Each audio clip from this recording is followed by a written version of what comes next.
let's understand how to add a where condition to the view. When we execute the view, it will give us the sales state for the entire year. But we can add a condition to the view to extract the date for a specific year and month.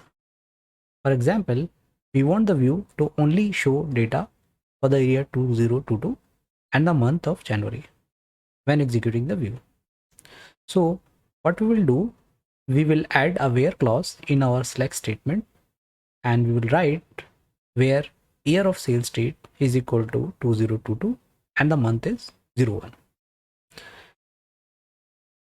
In order to apply the where clause, first we have to select the view,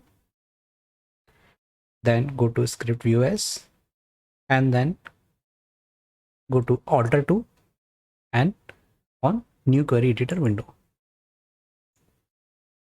Now in order to add the where clause, we'll write down where. I want to put a condition here that the year of the sales date is 2022 and the month of the sales date is 07. So we will write down year sales date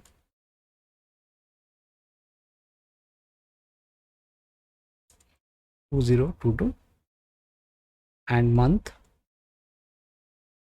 of sales date is 07.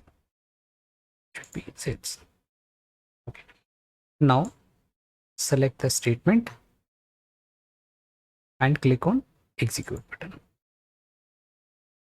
So we have put a where clause in our views, and now whenever we will extract the data using this view, it will apply this condition and it will extract the data from the database where the sales date, the year of sales date is 2022 and the month is 07. Now select the same view and click on execute. Yeah, we can see that we receive the filtered data from the database. Means we receive the data where the year of the sales date is 2022 and the month of the sales date is 07. So this is how we can apply a where clause to our views using the alter command.